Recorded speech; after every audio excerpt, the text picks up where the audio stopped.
Assalamualaikum warahmatullahi wabarakatuh. Bismillahirrahmanirrahim. Alhamdulillah.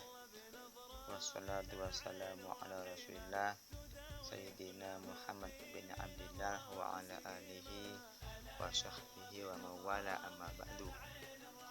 Saya hormati kelas anak-anakku kelas 10 MIPA, IPS maupun bahasa.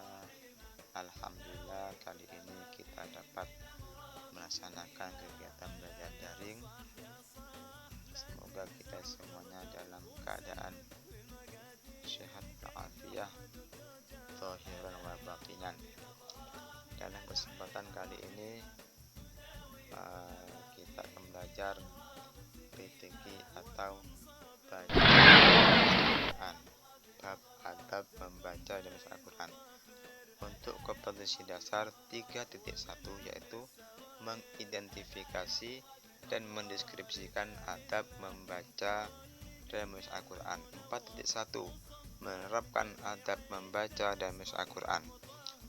Berikutnya adalah peta konsep yaitu pengertian Al-Quran, tajwid dan hukum mempelajarinya, adab membaca Al-Quran yaitu terdiri dari 3 bagian: adab sebelum, ketika, dan sesudah membaca maupun menulis Al-Quran. Kemudian yang berikutnya yaitu tentang pengertian Al-Quran. Al-Quran dari arti bahasa berasal dari bahasa Arab yaitu qoro'a yaqra'u Qur'anan, yang berarti bacaan atau sesuatu yang dibaca berulang-ulang. Sedangkan menurut arti istilah yaitu kitab suci umat Islam yang di dalamnya terdapat firman-firman Allah Subhanahu wa taala yang diturunkan kepada Nabi Muhammad SAW melalui malaikat Jibril sebagai mukjizat yang diturunkan secara berangsur-angsur atau bertahap dan dianggap sebagai ibadah bagi pembacanya. Kemudian mengapa kita harus belajar Al-Quran? Abdullah bin Mas'ud radhiyallahu anhu berkata, Rasulullah SAW bersabda, siapa yang membaca Al-Quran satu huruf dari Al-Quran, maka baginya satu kebaikan dengan bacaan tersebut. Satu kebaikan dilipatkan menjadi 10 kebaikan. Semisalnya, dan aku tidak mengatakan alif lam mim satu huruf, akan tetapi alif satu huruf, lam satu huruf, mim satu huruf, sehingga satu huruf oleh Allah dibalas 10 kebaikan. Kemudian jami'an syafaat bagi pembaca Al-Quran. Nabi SAW bersabda, Iqra'ul Quran fa innahu ya'ti yaumal qiyamati syafi'an li ashabi. Bacalah Al-Quran, sesungguhnya ia di hari kiamat bisa mensyafaati pembacanya. Yang berikutnya adalah keutamaan belajar dan mengajar Al-Quran. Qala Rasulullah SAW, khairukum man ta'allama Al-Qur'ana wa 'allamahu. Rasulullah SAW bersabda, sebaik-baik kalian adalah orang yang mempelajari Al-Quran dan mengajarkannya, tentu dengan mengamalkan isinya.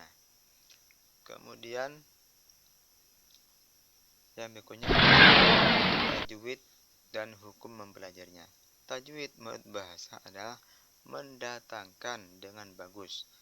Sedang menurut istilah adalah suatu ilmu yang dengan ilmu tersebut bisa diketahui pemberian atau penempatan seluruh huruf sesuai dengan haknya. Begitu juga yang diberikan hak oleh huruf yang meliputi sifat-sifatnya dan panjang pendeknya. Jadi tajwid adalah ilmu yang menunjukkan pada ilmu atau petunjuk bagi kita agar dapat membacakan dengan baik dan benar. Hukum belajar ilmu tajwid. Hukum belajar ilmu tajwid yaitu fardu kifayah, yaitu fardu yang dibebankan kepada satu orang pada satu kelompok. Kemudian mengamalkan dan membaca Al-Quran sesuai dengan aturan ilmu tajwidnya, hukumnya adalah fardu ain atau fardu individual bagi setiap muslim yang membaca Al-Quran. Kemudian adab membaca Al-Quran, adab lahir dan batin. Yang pertama adalah adab batin. Ini adab yang paling utama, yaitu menjaga niat dalam membaca Al-Quran dengan niat ikhlas karena Allah, menghindarkan hati dari sifat sombong, ujub, riya atau ingin dipuji makhluk atau pamer. Kemudian adab sebelum membaca Al-Quran. 1. Suci dari hadas kecil maupun hadas besar. Untuk menghilangkan hadas kecil tentunya dengan berwudu, dan menghilangkan hadas besar tentunya dengan cara mandi besar, tentu dengan syarat dan rukun tertentu. Kemudian suci dari najis baik badan, pakaian maupun tempat. Kemudian membaca ta'awudz dan basmalah. Silakan dibuka Al-Quran surah An-Nahl ayat 98. Kemudian membaca basmalah pada awal setiap awal surat, kecuali pada awal surat Taubat hukumnya haram, dan pada awal surat Al-Fatihah hukumnya wajib. Kemudian membersihkan mulut dari sisa-sisa makanan dan menutup aurat. Untuk aurat laki-laki yaitu dari lutut sampai pusar. Untuk perempuan auratnya adalah semua atau seluruh anggota badan kecuali wajah dan telapak tangan. Ingat, wanita harus bisa menjaga auratnya. Kemudian adab membaca ketika membaca Quran, yaitu membaca dengan tartil.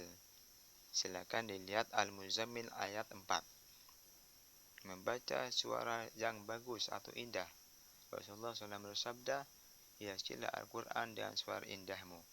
Kemudian mengeraskan suara karena suaranya itu lebih utama. Tidak berhenti di tengah bacaan karena dapat merusak arti atau makna bacaan Al-Quran. Adab sesuai membaca Al-Quran, mengucapkan tasdik atau membaca tasdik, Shadaqallahul azim. Kemudian menutup dengan doa khatimul Quran, karena salah satu waktu mustajabah adalah setelah membaca Al-Quran. Membawa dan meletakkan Al-Quran dengan kedua tangan. Adab menulis Al-Quran sama seperti adab membaca Al-Quran, suci dari hadas kecil maupun hadas besar, suci dari najis baik badan, pakaian, tempat, tinta maupun kertas atau alat untuk menulis. Membaca ta'awudz dan basmalah, menutup aurat, menghadap kiblat, menulis dengan tulisan yang bagus dan benar, memeriksa tulisan dari kesalahan sebelum dicetak atau digandakan supaya tidak terjadi kesalahan dalam arti atau makna, menjaga tulisan agar tidak tercecer di tempat yang tidak pantas, tidak mencoret